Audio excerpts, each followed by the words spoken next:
Hello दोस्तों। हर रोज की तरह आज भी हम एक इम्पोर्टेंट वीडियो लेके आए हैं। भारत सरकार रेल मंत्रालय रेलवे भर्ती बोर्ड्स ने मतलब रेलवे रिक्रूटमेंट बोर्ड्स ने जो एम्प्लॉयमेंट नोटिस रिलीज किया हुआ है उसका नंबर जो है CEN नंबर 01/2024 जो कि असिस्टेंट लोको पायलट के लिए रिलीज किया गया है, उसको हम देखने वाले हैं। कुछ दोस्तों का मैसेज आ रहा था कि सर ये जो RRB ALP का जो फॉर्म फिलअप करना है उसमें कुछ एरर आ रहा है, उसका स्टेप बाय स्टेप वीडियो बनाइए। हर बार फॉर्म फिल करते टाइम कुछ एरर दिखा रहा है, फॉर्म फिल करने में बहुत प्रॉब्लम आ रहा है, एरर दिखाई दे रहा है, एरर जा ही नहीं रहा। तो इसके लिए आज यहाँ पे हम ये जो रेलवे रिक्रूटमेंट बोर्ड का असिस्टेंट लोको पायलट का ओपनिंग है उसका ऑनलाइन एप्लीकेशन कैसे फिल करना है ये हम देखने वाले हैं। इसका हम स्टेप बाय स्टेप प्रोसीजर देखने वाले हैं। तो दोस्तों आपको मैं एक रिक्वेस्ट करूंगा कि वीडियो लास्ट तक देखिए, बिना स्किप किए देखिए, क्योंकि कौन सा भी इंफॉर्मेशन हमसे यहाँ पे मिस नहीं होना चाहिए, यह हमें ख्याल रखना है। तो सबसे पहले अगर चैनल पर नए हैं तो चैनल को सब्सक्राइब करके रखिए और बेल आइकन को प्रेस करके रखिए। इससे होगा ये कि नए नए वीडियोज़ और नए नए अपडेट्स की नोटिफिकेशन डायरेक्टली आपके मोबाइल पे आपके पास आ जाएंगे। तो देर न करते हुए हम वीडियो की तरफ आते हैं। दोस्तों सबसे पहले हमें गूगल पे आना है। गूगल पे आने के बाद हमें RRB के वेबसाइट पे आ जाना है। CEN 01/2024 RRB assistant loco pilot के लिए ये जो नोटिफिकेशन रिलीज हुआ है उसमें भाग लेने वाले ये जो RRBs की वेबसाइटें है ये आपको दी गई है, जैसे कि अहमदाबाद, अजमेर, बेंगलोर, भोपाल, भुवनेश्वर, बिलासपुर, चंडीगढ़, चेन्नई, गुवाहाटी, जम्मू, श्रीनगर, कोलकाता, मालदा, मुंबई, मुजफ्फरपुर, पटना, प्रयागराज, रांची, सिकंदराबाद, सिलीगुड़ी, तिरुवनंतपुरम। तो हमें रिस्पेक्टिव वेबसाइट में जाके हमारा ऑनलाइन फॉर्म फिलअप करना है। तो यहाँ पे हम फॉर एग्जांपल मुंबई में फॉर्म भरने वाले हैं। मुंबई के लिए जो वेबसाइट है ये www.rrbmumbai.gov.in। हम यहाँ पे www.rrbmumbai.gov.in को टाइप करेंगे और सर्च करेंगे। हमारे सामने RRB मुंबई का वेबसाइट ओपन हो जाएगा। अगर यहाँ पे हमें लैंग्वेज हिंदी करना है तो हम यहाँ पे हिंदी लैंग्वेज कर सकते हैं। यहाँ पे हम देख सकते हैं कि जो जो नोटिफिकेशंस रिलीज हुए हैं वो यहाँ पे दिखाई दे रहे हैं। यहाँ पे हमें CEN 01/2024 ALP पोस्ट दिखाई दे रहा है, इस पे हमें क्लिक करना है। उसके बाद में नीचे स्क्रॉल करना है। नीचे स्क्रॉल करने के बाद हमें click here to view application link date 19 January 2024 यहाँ पे क्लिक करना है। आगे यहाँ पे हमें अप्लाई का बटन दिखाई दे रहा होगा, तो हमें सीधा अप्लाई के बटन पे क्लिक करना है। अप्लाई के बटन पे क्लिक करने के बाद यहाँ पे दो ऑप्शन दिखेंगे, क्रिएट एन अकाउंट, उसके बाद में ऑलरेडी हैव एन अकाउंट। अगर आपके पास आपका अकाउंट पहले से ही बना हुआ है तो आप यहाँ पे ऑलरेडी हैव एन अकाउंट पे क्लिक करके अपना फॉर्म फिलअप कर सकते हैं। अगर आपको अकाउंट क्रिएट करना है तो आपको क्रिएट एन अकाउंट पे क्लिक करना है। यहाँ पे कुछ इंस्ट्रक्शंस हमें मिलेंगे जो ऑनलाइन फॉर्म भरने के लिए बहुत ज़रूरी है। तो हमें यहाँ पे सबसे पहले इसको ध्यान से पढ़ लेना है। अगर आपको यहाँ पे हिंदी में पढ़ना है तो यहाँ पे आप रीड इन हिंदी इस पर क्लिक कर सकते हैं और हिंदी में पढ़ सकते हैं। ये जो इंस्ट्रक्शंस दिए हुए हैं इसको ध्यान से ज़रूर पढ़िएगा। एक बार हम इसको पढ़ लेते हैं। उम्मीदवारों को विस्तृत CEN नंबर 01/2024 डाउनलोड करना होगा और उसे ध्यान से पढ़ना होगा। दोस्तों इसका जो नोटिफिकेशन रिलीज हुआ है इसको आपको डाउनलोड करना है और इसको ध्यान से पढ़ लेना है। पूरा इंस्ट्रक्शंस ध्यान से पढ़िए दोस्तों। जो कुछ एरर आ रहा है ना वो एरर आएगा ही नहीं, एक बार समझ लीजिए। उम्मीदवारों को विस्तृत CEN में निर्दिष्ट RRB की आधिकारिक वेबसाइटों के माध्यम से ऑनलाइन आवेदन करना होगा। किसी अन्य माध्यम में आवेदन पत्र स्वीकार नहीं किया जाएगा। हमें जो ऑनलाइन एप्लीकेशन करना है वो ऑनलाइन एप्लीकेशन ही करना है। दूसरे किसी भी अन्य माध्यम से यहाँ पे आवेदन पत्र स्वीकार किया नहीं जाएगा। उम्मीदवारों को यह सुनिश्चित करना होगा कि वे पद के लिए निर्धारित पात्रता मानदंडों को पूरा करते हैं। उम्मीदवार केवल एक आरआरबी के लिए आवेदन कर सकता है और इस सीईएन में अधिसूचित पद के लिए प्रति उम्मीदवार से केवल एक ही आवेदन स्वीकार किया जाएगा। जो आवेदक इस सीईएन के विरुद्ध एक से अधिक आवेदन जमा करते हैं उन्हें अयोग्य और वंचित कर दिया जाएगा। दोस्तों, यहाँ पे हमें एक ही आरआरबी के लिए ऑनलाइन एप्लीकेशन करना है। जो एक से अधिक के लिए अप्लाई करेंगे उसका ऑनलाइन एप्लीकेशन जो रहेगा वो कैंसिल कर दिया जाएगा और उसको इनवैलिड माना जाएगा। इसके लिए जो परीक्षा शुल्क है, परीक्षा शुल्क के रिगार्डिंग कुछ बताया गया है। उम्मीदवारों को निम्नानुसार अपने समुदाय श्रेणी के लिए निर्धारित शुल्क का भुगतान करना होगा। सभी उम्मीदवारों के लिए क्रम संख्या 2 पर नीचे उल्लिखित श्रेणियों को छोड़कर सभी उम्मीदवारों के लिए जो क्रम संख्या 2 पर नीचे उल्लिखित श्रेणियों को छोड़कर, मतलब जो 2 नंबर पे अभी हम जो पढ़ेंगे यहाँ पे जो उल्लिखित श्रेणियां हैं उन सब को छोड़कर प्रथम चरण सीबीटी में उपस्थित होने पर 500 रुपये के इस शुल्क में से 400 रुपये की राशि बैंक शुल्क काटकर वापस कर दी जाएगी। मतलब जो सीबीटी फर्स्ट रहेगा, जो प्रथम चरण का सीबीटी रहेगा, उसमें अगर उपस्थित हो गए तो उसका जो फी 500 रुपये है, उस 500 रुपये के इस फी में से 400 रुपये की राशि जो है बैंक शुल्क काटकर आपको वापस कर दिया जाएगा। और जो कुछ यहाँ पे दिया था क्रम संख्या 2 पर उल्लिखित श्रेणियाँ है उसको हम देखने वाले हैं। तो उनमें से उम्मीदवारों के लिए जो अ भूतपूर्व सैनिक महिला, ट्रांसजेंडर, अल्पसंख्यक, आर्थिक रूप से पिछड़े वर्ग ईबीसी से संबंधित है। मतलब इस श्रेणी में वो कैंडिडेट्स आते हैं जो SC, ST, ex serviceman, female, उसके बाद में ट्रांसजेंडर, उसके बाद में माइनॉरिटीज़ और इकोनॉमिकली बैकवर्ड क्लास, उसको हम ईबीसी बोलते हैं। ये सब आते हैं। यहाँ पे हमें बताया जा रहा है कि उम्मीदवारों को सावधान किया जाता है कि ईबीसी को ओबीसी या ईडब्ल्यूएस समझने का भूल न करें।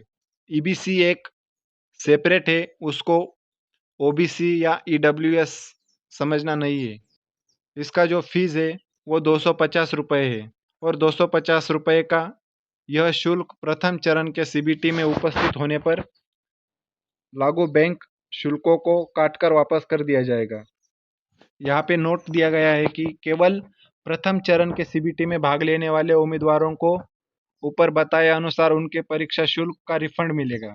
यहाँ पे जो हमें फीस भरने हैं उसके कुछ तरीके हैं। शुल्क का भुगतान केवल net banking, credit card, debit card या यूपीआई सेवाओं के माध्यम से ऑनलाइन किया जा सकता है। संबंधित बैंक पेमेंट गेटवे इंटीग्रेटर द्वारा उम्मीदवार से प्रोसेसिंग शुल्क और लागू जीएसटी परीक्षा शुल्क के अतिरिक्त वो लिया जाएगा।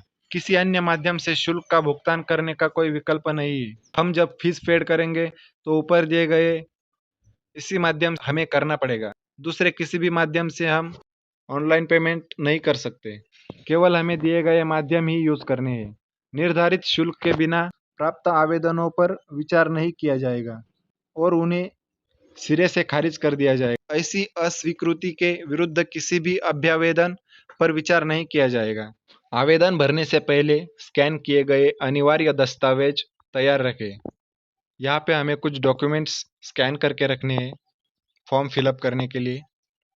उम्मीदवार का हाल ही का स्पष्ट रंगीन पासपोर्ट आकार का फ़ोटो, हमने जो रिसेंटली फ़ोटो निकाला हुआ है वो स्पष्ट रंगीन पासपोर्ट आकार का फ़ोटो चाहिए।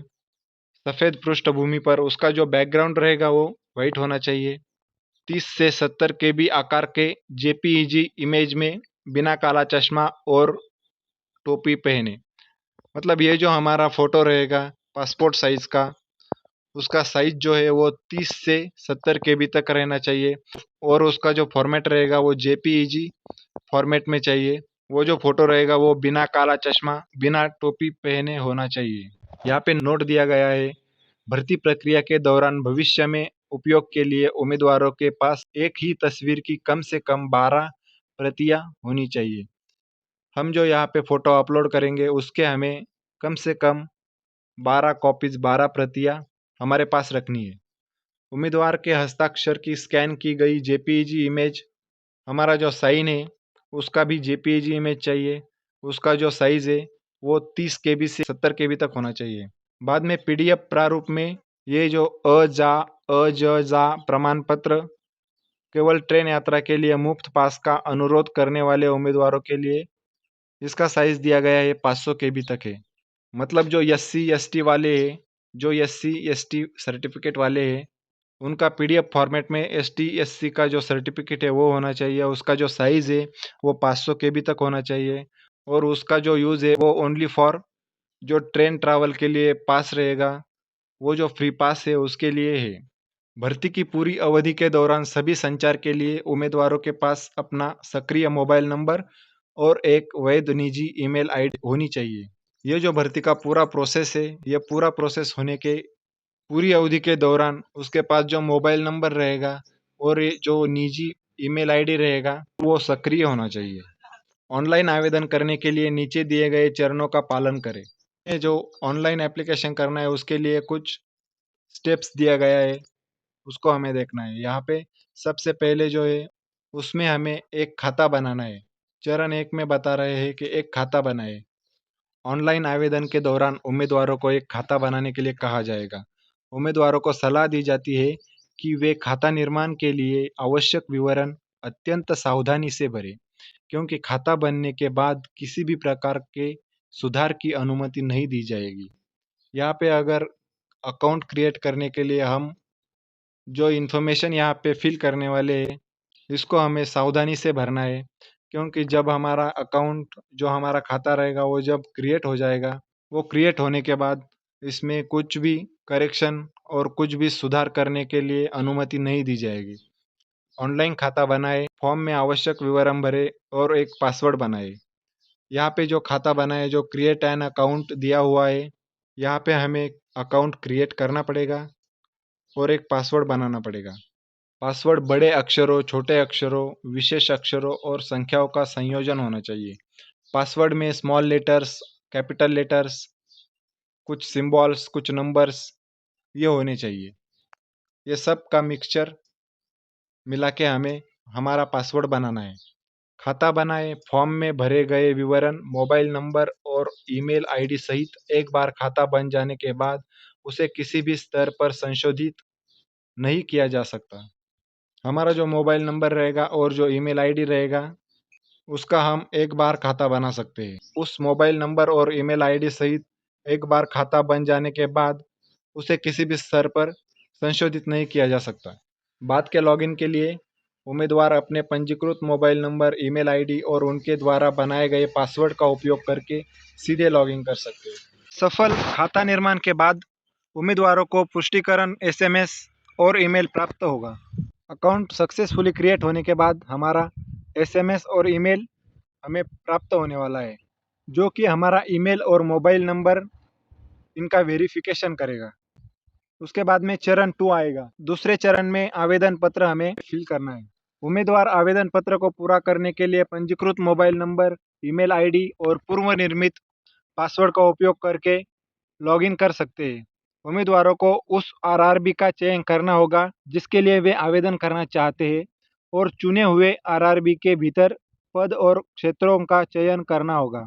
उपरोक्त चरण 1 के दौरान भरे गए प्रासंगिक निजी विवरण आवेदन में पहले से भरे होंगे और उन्हें संपादित नहीं किया जा सकता।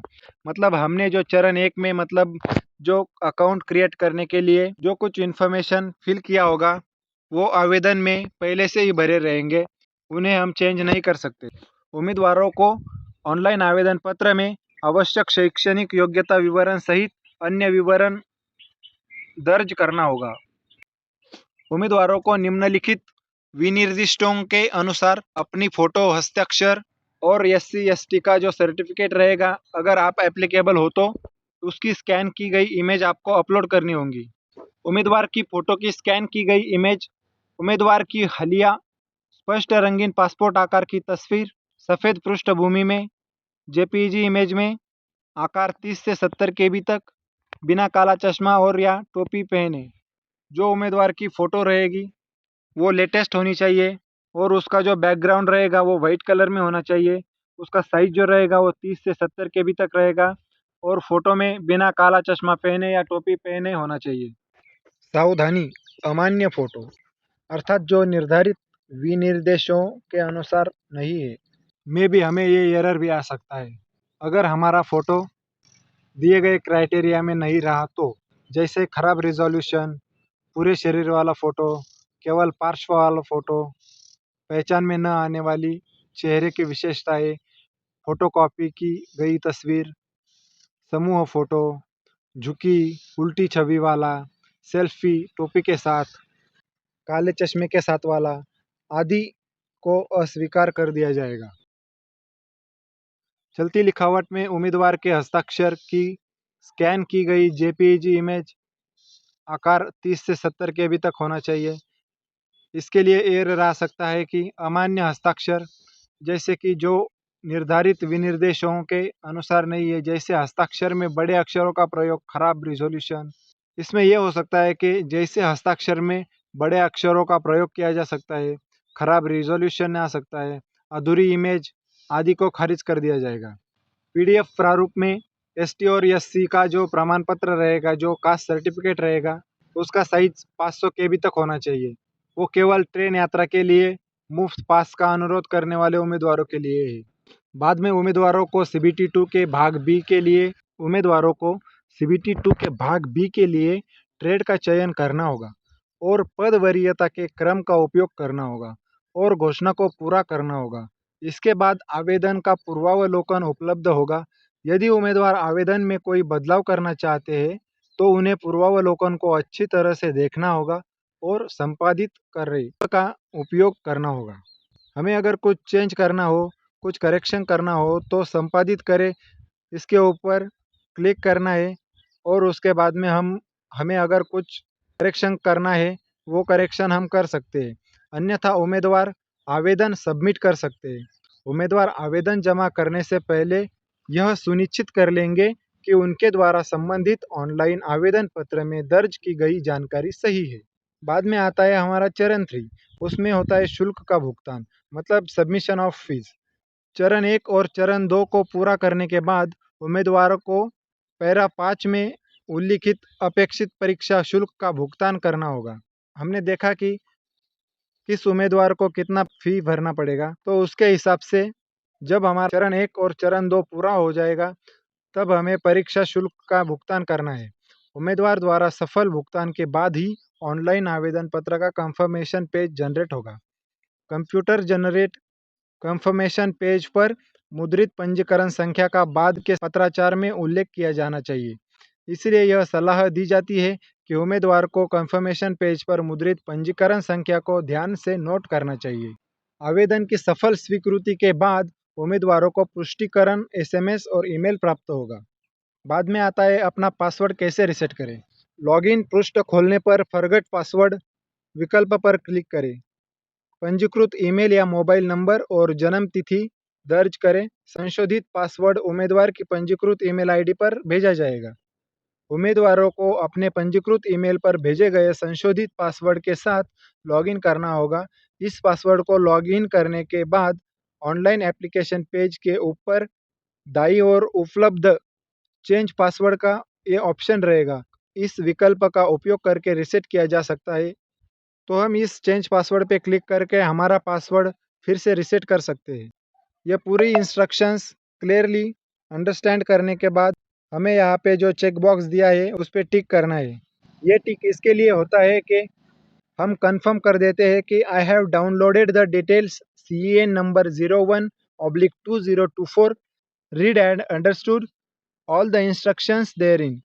मतलब इसमें जो विस्तृत CEN नंबर 01 2024 का जो PDF था वो हमने डाउनलोड कर लिया है और उसमें दिए गए सब इंस्ट्रक्शंस हमने पढ़ लिए हैं। उसको हम टिक करते हैं और कंफर्म कर देते हैं। उसके बाद में प्रोसीड करना है। प्रोसीड करने के बाद क्रिएट एन अकाउंट का पेज ओपन हो जाएगा। इस पेज पे हमें हमारा अकाउंट क्रिएट करना है। यहाँ पे कुछ इन्फॉर्मेशन हमें फिल करना पड़ेगा। यहाँ पे सबसे पहले हमें पूछा जा रहा है कि are you currently debarred by any RRB और RRC, मतलब आप पहले कभी RRB से नहीं तो RRC से डिबेयर्ड हुए हो क्या। तो यहाँ पे हमें अगर है तो यस करना है, अगर नहीं है तो नो करना है। उसके बाद में हैव यू अंडरगोन LASI के सर्जरी और any surgical procedure to correct refractive error. यहाँ पे आपको सर्जरी के बारे में कुछ पूछा जाएगा। वो सर्जरी आपने आपके रिफ्रैक्टिव एरर को करेक्ट करने के लिए किया है या नहीं किया है। अगर है तो यस करना है, अगर नहीं है तो नो करना है। Are you a person with benchmark disability, अगर आप बेंचमार्क डिसेबिलिटी है तो आपको यस करना है, अगर नहीं है तो नो करना है। उसके बाद में आपका कंट्री ऑफ नेशनलिटी आपको चूज़ करना है, वो आपको यहाँ पे चूज़ करना है। उसके बाद में हमें हमारा पर्सनल इन्फॉर्मेशन फिल करना है। पर्सनल इन्फॉर्मेशन में सबसे पहले फुल नेम आता है, तो फुल नेम हम यहाँ पे फिल करने वाले हैं। यहाँ पे हमें फुल नेम वो डालना है as recorded in matriculation certificate, मतलब हमारा जो 10th का सर्टिफिकेट रहेगा, जो मार्कशीट रहेगा, उस पे जैसे हमारा नाम मेंशन किया गया है वैसे ही नाम हमें यहाँ देना है। उसके बाद में आगे बोल रहे हैं रीटाइप फुल नेम, मतलब हमने हमने हमारा नाम डाला है वही हमें रीटाइप करना है। उसके बाद में have you change your name, आपने आपका नाम चेंज किया है, अगर यस है तो यस करना है, नहीं है तो नो करना है। उसके बाद में आपको अपना डेट ऑफ बर्थ चूज़ करना है। फटाफट हम हमारा डेट ऑफ बर्थ डाल देते हैं। डेट ऑफ बर्थ में हमें डेट, मंथ, ईयर चूज़ करना है। उसके बाद में हमें रिटाइप डेट ऑफ बर्थ करना है। उसके बाद में हमें जेंडर सिलेक्ट करना है। उसके बाद में रीसिलेक्ट जेंडर करना है। बाद में हमें फादर्स नेम पूछा जाएगा, हमें फादर्स नेम टाइप करना है। उसके बाद में रिटाइप फादर्स नेम में हमें हमारा फादर नेम रिटाइप करना है। उसके बाद मदर नेम डालना है। उसके बाद में रिटाइप मदर नेम करना है। बाद में हमें आधार वेरिफिकेशन के लिए पूछा जाएगा। अगर आपके पास आधार कार्ड है तो आपका आधार कार्ड नंबर यहाँ पे आपको डालना है और वेरीफाई यूजिंग आधार करना है। अगर आपके पास आधार कार्ड नहीं है तो आपको I do not have Aadhaar card, इस पर क्लिक करना है। उसके बाद में यहाँ पे फिर से एक मैसेज आएगा, उस पर भी हमें I do not have Aadhaar card करना है। फिर यहाँ पे हमें आइडेंटिफिकेशन के लिए कुछ और मांगा जाएगा। यहाँ पे हमें हमारा जो हमारे पास वैलिड प्रूफ रहेगा, जैसे कि driving licence, passport, PAN card, voter ID, employ ID जो कि गवर्नमेंट में चाहिए, school, college, university, if still studying, ये जो आइडेंटिटी कार्ड रहेंगे इसको हम यहाँ पे चूज करेंगे। उसके बाद में उसका डॉक्यूमेंट नंबर जो रहेगा वो डालना पड़ेगा। उसके बाद में हमारा जो इशूइंग अथॉरिटी रहेगा वो कार्ड का, वो हमें डालना पड़ेगा। उसके बाद में प्लेस ऑफ इशू, जहाँ से हमें वो कार्ड इशू हुआ है उसका प्लेस हम यहाँ पे डालेंगे। जब हमें वो कार्ड इशू हुआ है उसका डेट हम डेट ऑफ इशू इसकी जगह पे डालेंगे। बाद में हमें कॉन्टैक्ट डिटेल्स के लिए पूछा जाएगा। आधार कार्ड वेरीफाई होने के बाद वेरीफाई आधार कार्ड हमें मैसेज आ जाएगा। उसके बाद में हमें कॉन्टैक्ट डिटेल्स डालना है, जो कि email address and mobile number वो वैलिड होना चाहिए। हमें हमारा ईमेल आईडी ईमेल एड्रेस के जगह पे डालना है और जनरेट ईमेल ओटीपी करना है। ईमेल पे जो ओटीपी आएगा उसको हमें फिल करना है, उससे ईमेल वेरीफाई हो जाएगा। सेम प्रोसेस से हमें मोबाइल नंबर डाल देना है। मोबाइल नंबर डालने के बाद मोबाइल नंबर का जनरेट मोबाइल ओटीपी करना है और जो ओटीपी सेंड किया जाएगा उसको फिल करके मोबाइल नंबर वेरीफाई करना है। बाद में हमें क्रिएट योर पासवर्ड पे आ जाना है और हमें हमारा पासवर्ड बनाना है। Password should be combination of capital letters, small letters, special characters and numbers, मतलब जो पासवर्ड हमारा रहेगा उसमें कैपिटल लेटर्स होने चाहिए, स्मॉल लेटर्स होने चाहिए, कुछ स्पेशल कैरेक्टर्स एंड नंबर्स भी होने चाहिए। इन सब का मिक्सचर करके हमें हमारा पासवर्ड बनाना है। वो जो हम पासवर्ड बनाएंगे उसको हमें पासवर्ड में डालना है और कंफर्म पासवर्ड में उसी पासवर्ड को रीटाइप करना है। उसके बाद में यहाँ पे जो कैप्चा दिया हुआ है उसको कैप्चा में डालना है। ये सब होने के बाद हमें एक बार हमारा इंफॉर्मेशन चेक कर लेना है। उसके बाद में यहाँ preview and create an account पे क्लिक करना है। जैसे ही हम preview and create an account पे क्लिक करेंगे, हमें हमारा जो अकाउंट डिटेल्स रहेगा वो दिखाई देगा। वो जो इन्फॉर्मेशन हमने फिल किया है, हमें उसको एक बार चेक कर लेना है। सबमिट करने से पहले एक बार इसको चेक कर लीजिएगा। चेक करने के बाद नीचे हमें चेक बॉक्स दिया है, उस पर हमें चेक करना है। वहाँ पे टिक करके हम कंफर्म कर देंगे कि I have recheck the above details and found correct. मतलब हमने जो ऊपर डिटेल्स डाला था वो डिटेल्स हमने रीचेक किया है और वो हमें करेक्ट फाउंड हुआ है। अगर हमको कुछ चेंज करना है इसमें, अगर कुछ लगता है कि यहाँ पे कुछ करेक्शन करना पड़ेगा, तो हमें सीधे एडिट पे क्लिक करना है। अगर जो डिटेल्स है वो पूरा करेक्ट है तो हमें क्रिएट एन अकाउंट पे क्लिक करना है। जैसे ही हम क्रिएट एन अकाउंट पे क्लिक करेंगे, यहाँ पे हमें एक मैसेज दिखाई देगा, details fill on the create an account form including email address and mobile number cannot be modified at any stage of recruitment process once account is created. Do you want to proceed? जो आपने information fill किया हुआ है उसमें mobile number और email address ये भी है। आप इसमें से कौन सा भी इन्फॉर्मेशन मॉडिफाई नहीं कर सकते, फिर चाहे रिक्रूटमेंट प्रोसेस का कौन सा भी स्टेज हो। एक बार अगर अकाउंट क्रिएट कर दिया तो इसमें जो इन्फॉर्मेशन है वो अनचेंजेबल रहेंगे, मतलब उसको हम मॉडिफाई नहीं कर सकते। उसके बाद में हमें प्रोसीड पे क्लिक करना है। प्रोसीड पे क्लिक करने के बाद यहाँ पे हमारा अकाउंट क्रिएट हो जाएगा। हमारा अकाउंट क्रिएट होने के बाद हम यहाँ पे साइन इन कर सकते हैं।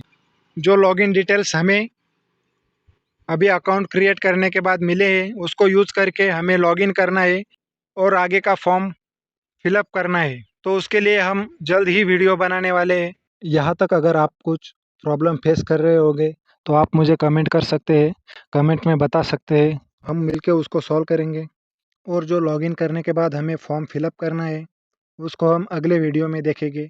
अगला वीडियो ज़रूर देखने के लिए चैनल को सब्सक्राइब करके रखिए। हो सके जितना जल्दी से जल्दी वो वीडियो भी आपके लिए आपके इस चैनल पे आ जाएगा। उसको सबसे पहले देखने के लिए चैनल को सब्सक्राइब करके रखिए। इसके बाद में आगे का जो वीडियो रहेगा और जो कुछ अपडेट रहेगा आपको मिल जाएगा। इसके रिगार्डिंग जो आगे का वीडियो है जिसमें हम साइन इन करके ऑनलाइन एप्लीकेशन फिल करने वाले हैं और जो बचा हुआ एप्लीकेशन है उसको कंप्लीट करने वाले हैं, वो जल्द ही अपने चैनल पे आ जाएगा। इस वीडियो में से कोई स्टेप अगर आपको समझ में नहीं आ रही होगी तो दोस्तों वीडियो फिर से देखिए, वीडियो को लाइक कीजिए, अपने दोस्तों में शेयर कीजिए। आपको कुछ अगर डाउट्स रहेंगे, कुछ प्रॉब्लम आप अभी तक फेस कर रहे होंगे, कुछ प्रॉब्लम से आप गुजर रहे होंगे तो कमेंट्स में पूछे। ऐसे ही नए नए वीडियोज़ के नोटिफिकेशन के लिए चैनल को सब्सक्राइब करके रखिए और बेल आइकन को प्रेस करके रखिए। तो दोस्तों फिर मिलते हैं ऐसे एक नए अपडेट के साथ, ऐसे नए वीडियो में। तब तक आपका ख्याल रखिए।